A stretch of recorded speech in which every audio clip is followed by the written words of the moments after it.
Seigneur, merci pour ta présence. Merci pour ton amour. Merci pour ta fidélité. Merci pour ta toute-puissance. Merci pour tout ce que tu fais dans nos vies. Merci pour tout ce que tu as fait à la croix. Et merci pour qui tu es. Amen.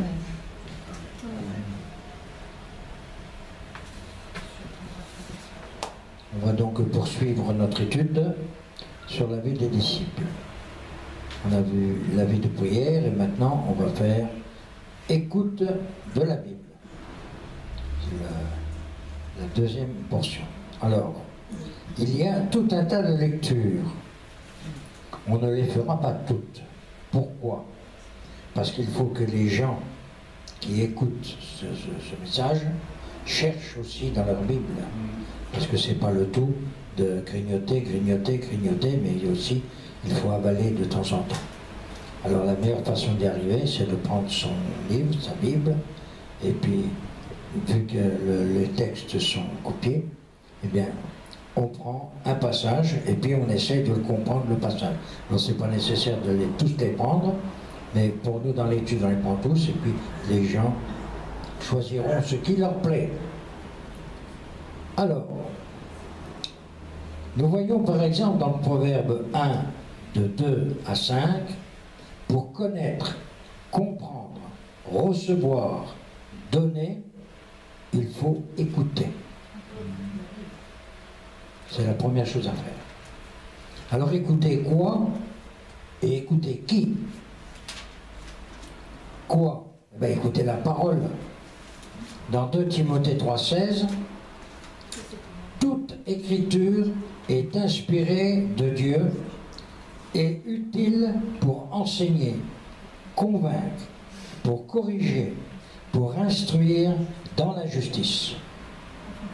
D'accord? Maintenant, qui? Ben, toujours la parole. Jean 1,1, au commencement était la parole, et la parole était avec Dieu, et la parole était Dieu. Il faut aussi écouter dans le sens d'entendre et d'obéir. Dans Deutéronome 5,1, il est bien dit, écoute Israël. Shema. Shema. Shema. Shema Israël. C'est du beau, c'est du le C. L'écriture ou la Bible étant une émanation de Dieu, écouter la parole revient à écouter Dieu.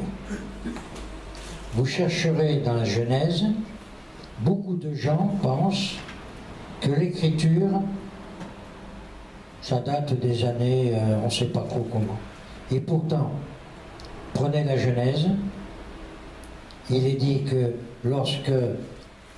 Qui a tué qui? Abel, c'est Abel qui a tué Caïn ou Caïn qui a tué Abel? Caïn qui a tué Abel. Caïn a tué Abel. Et l'Éternel a dit, je mettrai un signe sur ta tête pour que personne ne te touche. Et si on regarde les signes que nous avons, eh ben on les comprend, au même titre que ceux qui le voyaient comprenaient. Donc c'est bien le départ de l'Écriture. D'accord? Alors, il y en a un qui va nous prendre 2 Timothée 3,16. On l'a lu là-haut. Donc, on va prendre Ésaïe 55,11. Mais on ne le lit pas pour le moment. Pourquoi écouter la Bible? Parce qu'elle est la lettre d'amour que Dieu nous a adressée dans le but de nous enseigner, nous convaincre, nous corriger, nous instruire dans la justice, afin que nous soyons accomplis et propres à toute bonne œuvre. Donc, on l'avait lu, toute écriture est inspirée de Dieu et utile pour enseigner, convaincre, corriger, instruire dans la justice. La Bible est normative et formative. Ce qu'elle dit, elle le fait en nous. Donc quelqu'un va nous lire Ésaïe 5,11. 55. 55, oui, c'est ce que j'ai dit, 55,11.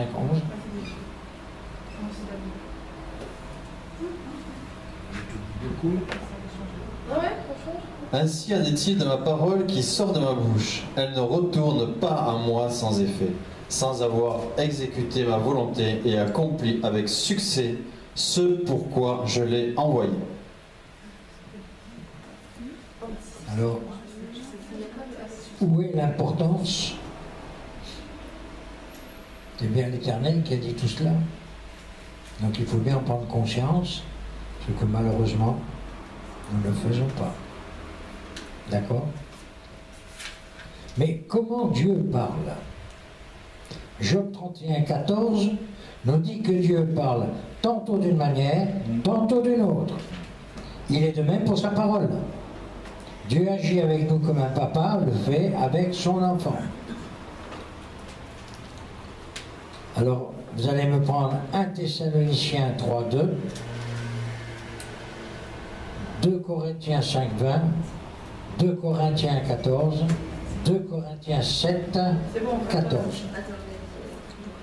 Voilà. Il y en a là. Hein. 3, 2. Alors Dieu agit comme un papa le fait avec son enfant. La première chose, il encourage.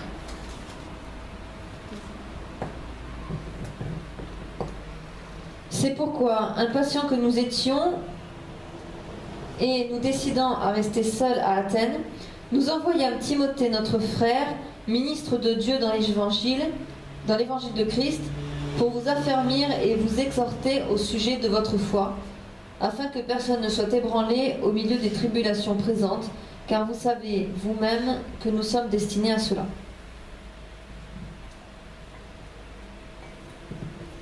Ce qui rejoint le deuxième passage, il exhorte, et c'est ce qu'on vient de lire. 2 Corinthiens 1, 4, il console.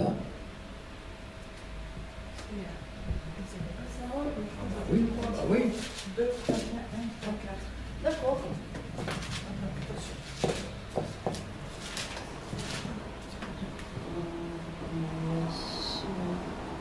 Je commence par le 3. Béni soit Dieu. Béni soit Dieu le Père de notre Seigneur Jésus-Christ, le Père des miséricordes et de Dieu de toute consolation, qui nous console dans toutes nos afflictions, afin que par la consolation dont nous sommes l'objet de la part de Dieu, nous puissions consoler ceux qui se trouvent dans quelques afflictions.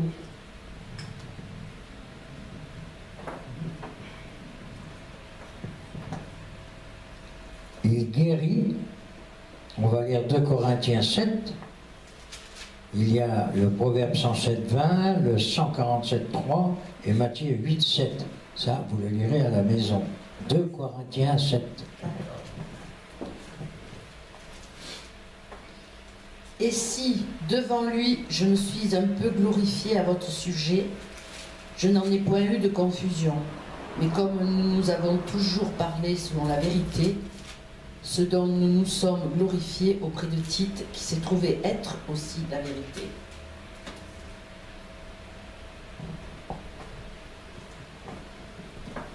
Ensuite, eh bien, il reprend et il censure.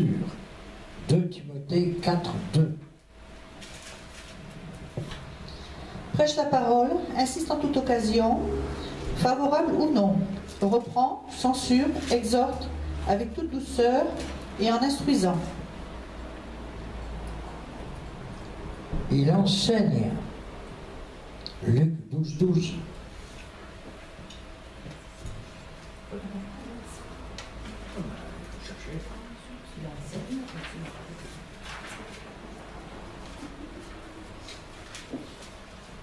Alors, Luc 12, 12.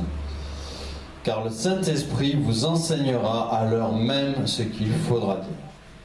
Exactement. Et comme tu as dit tout à l'heure, il suffit d'ouvrir sa bouche. Beaucoup de gens pensent qu'il faut avoir fait de hautes études théologiques et tout machin, mais c'est certes très bien, mais la première chose c'est ouvre ta bouche, Dieu veut parler. Donc il faut ouvrir sa bouche. Il avertit. 1 Corinthiens 4, 14.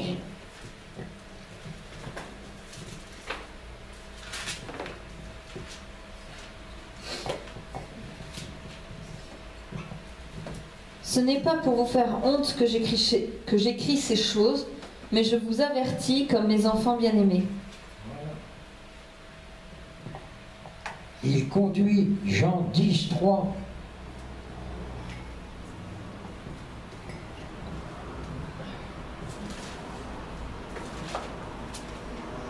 Le portier loue et les brebis attendent sa voix. Il appelle par leur nom les brebis qui lui appartiennent et il les conduit dehors.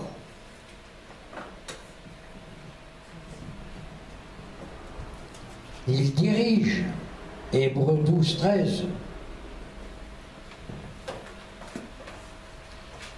Et suivez avec vos pieds des voies droites, afin que ce qui est boiteux ne dévie pas, mais plutôt se raffermisse. Voilà. Enfin, il appelle au service, Acte 13, 2.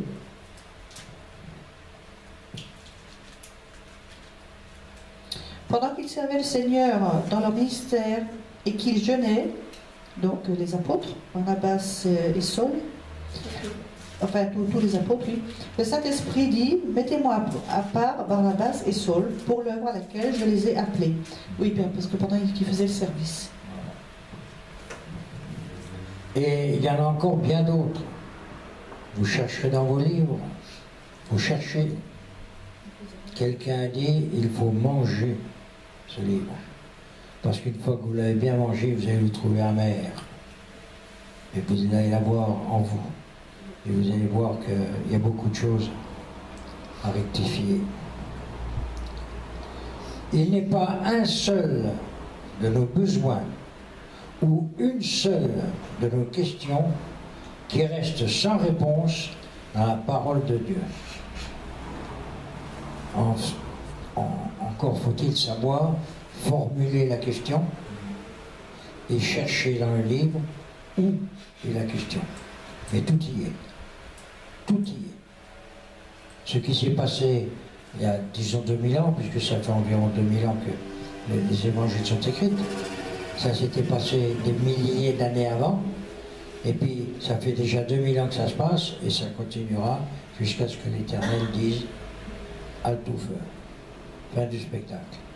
Et là, ce sera trop tard. Tout sera fait. Enfin, la parole de Dieu, exceptionnellement. Tu disais tout à l'heure, il faut chercher la réponse dans le livre. Je dirais plutôt, il faut chercher dans les livres. Parce que je pense, c'est un avis très personnel, quand on a une question comme ça, oui, il faut chercher dans la Bible, mais il faut surtout, je pense, chercher dans des Bibles. Parce que faut pas oublier qu'au départ c'est écrit en hébreu et en grec, et même en araméen, et que les Bibles qu'on a actuellement sont des traductions. Et comme toute traduction, c'est pas toujours exactement fidèle à la pensée d'origine, parce que c'est pas toujours possible de traduire exactement ce que la personne a voulu dire. Donc je pense que quand on cherche des réponses, c'est bien d'avoir plusieurs versions différentes, justement pour pouvoir voir tous les aspects qu'un mot peut revêtir, pour pouvoir mieux comprendre ce que tel ou tel passage dit, et du coup avoir entre guillemets une meilleure réponse. Et oui, c'est exact.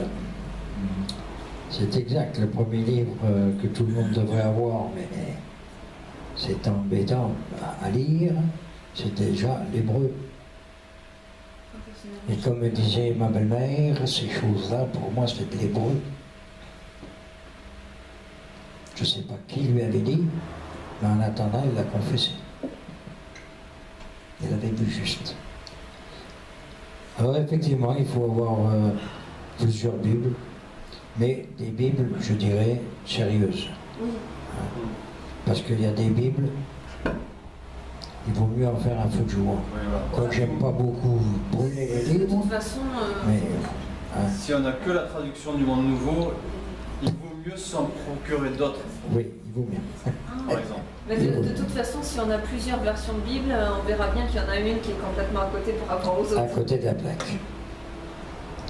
Alors, la parole de Dieu est Logos et Réma. Alors ça, c'est pas de l'hébreu. Hein. Non, c'est du grec. C'est du grec qu'a dit ma fille, donc ça doit être ça. La parole de Dieu est vie en tout temps, elle est active. Elle est le logos, Dieu, parole éternelle, qui traverse le temps et reste toujours actuelle, malgré ce que beaucoup de gens veulent bien dire. Moi j'ai regardé il n'y a pas si longtemps que ça une histoire de Noé. J'ai dit c'est bien malheureux d'être obligé de faire un grand film sur la question et de raconter autant de bêtises. Ah, t'as vu ça? Ouais. T'as tenu T'as eu combien le de temps? courage? Ah, j'ai été jusqu'au bout. Voilà, la vache, c'est pas mort. Ah, moi j'avais déjà vu. Ah, c'est Ah, mais le dernier, non, pas- inimaginable. Celui qui est passé là, avant-hier. Avant-hier, hier, pas Ah, c'est hier, celui qui est- il y a c'est 2 celui qui jours. est sorti au cinéma. Ah ouais. C'est sorti récemment. Pourquoi faire un film sur des choses archi fausses alors qu'on a tous les bouquins qu'il faut, ils n'ont qu'à suivre. Moi je vais faire un film sur D'Artagnan par exemple, on en a parlé aussi il n'y a pas longtemps, et puis je vais le mettre président de la République. Pourquoi pas? Oh, ce ne sera pas plus mauvais que certains. Mais la parole de Dieu est aussi Réma, parole de vie, qui accomplit le plan divin, entrant dans nos vies en un temps, en un lieu donné, lorsque le Saint-Esprit l'applique à une situation précise. Qu'est-ce que ça veut dire, Réma? Révélation. Révélation. Ce qui t'est révélé. Oui, c'est. D'un seul coup, tu lis ton livre, et d'un seul coup, tu tombes sur une virgule qui n'a jamais existé, et tu dis, ça y est, j'ai compris. C'est pour ça que Qu'est-ce que c'est la parole vivante. Voilà. C'est la traduction. Voilà. Ouais, le gosse, ça va, mais moi, je- Ah, tu connais le Logos aussi? Réma, c'est plus vivant. Ah oui, je l'ai rencontré plusieurs fois. Ah, d'accord. C'est Moi aussi, quand j'étais petite, je jouais beaucoup au Logos. Ah, ouais. Nous développons d'ailleurs ces différents aspects de l'autorité de la parole de Dieu dans le cours des fondements bibliques. On y verra plus tard. C'est juste bien après, il y a tout ce qu'il faut. Mais pour le moment, on se contente de ça. Alors, des questions à débattre. Eh bien, il y en a beaucoup. Hein. Partagez un réma de Dieu dans votre vie.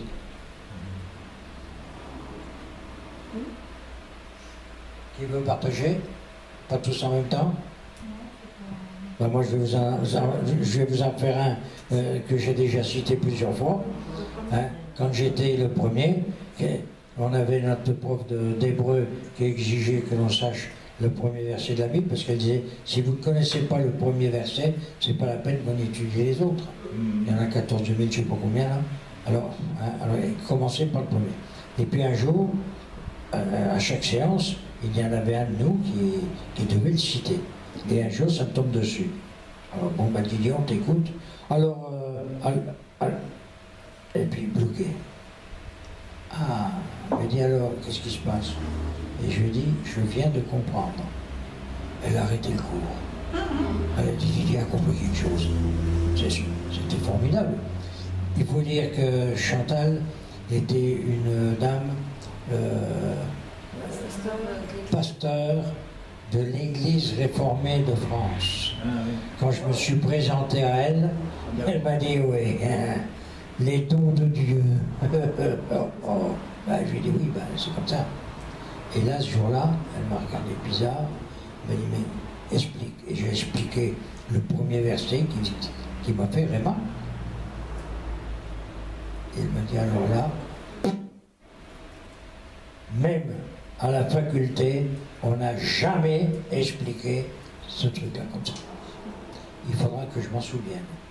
Eh ben, j'ai dit, je pense ça pour un compliment, parce que l'Église réformée de France est très très bien, mais je peux vous garantir que la porte était droite. Moi, le dernier, c'était tout à l'heure, par exemple, parce que il y a Ézéchiel 16, donc du coup, j'ai sorti Ézéchiel 16, j'ai regardé, et tout de suite, bon, bah, il y a des choses qui m'ont sauté aux yeux, quoi. Mais bon, quand même, pour vérifier, j'ai regardé tout de suite dans des commentaires, j'ai dit, ah bah oui, c'est ça. Hier, je préparais la prochaine étude biblique. Il y a des choses que voilà, j'ai reçues sur sur Gog et Magog, par exemple, ou sur des chapitres comme ça. On en parlera dans la semaine prochaine, parce que je peux en parler maintenant. Donc oui, la parole de Dieu, quand on la lit, eh ben, si on la lit vraiment avec le cœur de chercher les trésors qu'elle contient, ben, Dieu nous les révèle, parce que c'est un bon Père.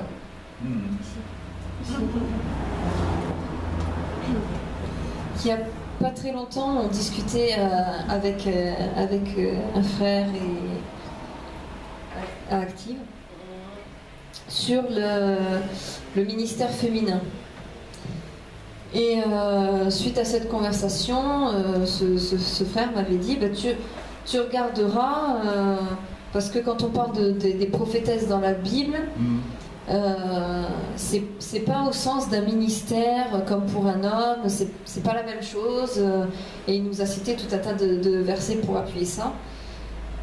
Et il me dit, en exemple, ben, regarde le cas de Déborah. Dans l'Ancien Testament, on l'appelle bien prophétesse. Et pourtant, dans le Nouveau Testament, je ne me rappelle plus la référence, c'est dans Hébreu. C'est dans Hébreu. C'est dans Hébreu quand tu fais la liste des gens qui ont vécu par la foi. Oui, voilà, ah oui, voilà, exact. Donc c'est dans Hébreu 11, si ma mémoire est bonne du coup. Hébreu 11, il cite donc toutes les personnes qui ont vécu par la foi, et il dit mais tu regarderas, et effectivement je me suis amusée, voilà, parce que ça m'intéressait quand même le sujet. J'ai regardé et effectivement dans ce passage-là, on ne cite pas Déborah. Et il dit par contre on cite Barak. Par contre, effectivement, on cite Barak.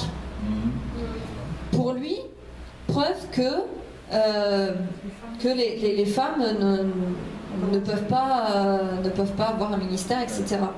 Et quand je l'ai relu chez moi, à tête reposée, en me posant la question de savoir si c'était juste ou si c'était sa pensée, etc., en priant aussi que le Seigneur me révèle, parce que moi je pense que j'ai un profond respect pour ce frère, mais je pense que sur ce sujet-là, il n'a pas raison. Donc j'ai dit, avant de me mettre en lecture, j'ai dit, Seigneur, ben, montre-moi ce que toi tu en dis, ce que toi tu dis de la question. Et quand j'ai relu, si j'arrive à vous retrouver le verset, là, c'est au verset 32, il dit: et que dirais-je encore, car le temps me manquerait pour parler de Gédéon, de Barak. Donc effectivement, Barak est nommé. De Samson, de Jephthé, de David, de Samuel et des prophètes. Et là, d'un coup, ça m'a fait flash. Si Déborah est citée, parce qu'il parle des prophètes et que la Bible dans l'Ancien Testament dit que Déborah est prophétesse. Donc, il y a plein, Ésaïe non plus n'est pas cité, Jérémie non plus n'est pas cité, ils font tous partie des prophètes. Ah bah non, c'est que Jérémie n'avait pas un ministère de prophète, hein. Il avait juste le nom de prophétie. Ah, je suis taquin. Alors, ensuite, une question qu'il faudra débattre entre vous et vous. Avez-vous des difficultés à lire la Bible et lesquelles? Moi, je me souviens que les premiers temps, quand j'ouvrais ma Bible, j'étais tout feu, tout flamme. Et au troisième mot, je m'étais endormi. Oui, c'est ce que j'avais dit. C'est ce que j'avais dit aussi. Eh oui. Il y en a beaucoup qui connaissent ça. C'est tout. Maintenant, il y a aussi un autre problème. Je parle pour quelqu'un que je ne connais pas trop mal. C'est que bien souvent, on connaît la Bible, de A jusqu'à Z. Heureusement que de temps en temps, on fait des études, parce qu'on dit, tiens, cette page, où c'est qu'elle est? Et on tourne les pages et on s'aperçoit qu'on l'avait sautée. Voilà pour ce soir. Il nous restera dans le culte personnel connaître le cœur du Père, et ensuite nous aurons encore tout un tas de séries. Je vous souhaite une bonne soirée. Que l'Éternel nous bénisse. Merci Seigneur de pouvoir nous révéler des choses, de nous pouvoir mettre à cœur tout un tas de choses, pour moi, mais pour les autres, hein, afin que nous puissions nous resserrer vers toi, afin que nous puissions garder nos regards vers toi et que nous puissions progresser, et il y a du boulot à faire. Amen. Quelqu'un veut prier? Ah oui, ça va. Si on chantait Si tu as de la foi. Si tu as de la foi, comme un petit grain de moutarde, ainsi parle le Seigneur. Si tu as de la foi, comme un petit grain de moutarde, ainsi parle le Seigneur. Tu pourras dire à cette montagne, arrache-toi et jette-toi dans la mer. Tu pourras dire à cette montagne, arrache-toi et jette-toi dans la mer. Et la montagne bougera de là, bougera de là, bougera de là. Et la montagne bougera de là, bougera de là, bougera de là. Si dans ta vie, si dans ta vie, tes points sont une montagne qui t'empêche d'avancer. Si dans ta vie, tes points sont une montagne qui t'empêche d'avancer, tu pourras dire à cette montagne, arrache-toi et jette-toi dans la mer. Tu pourras dire à cette montagne, arrache-toi et jette-toi dans la mer. La montagne bougera de là, bougera de là, bougera de là. La montagne bougera de là, bougera de là. La montagne bougera de là, bougera de là, bougera de là.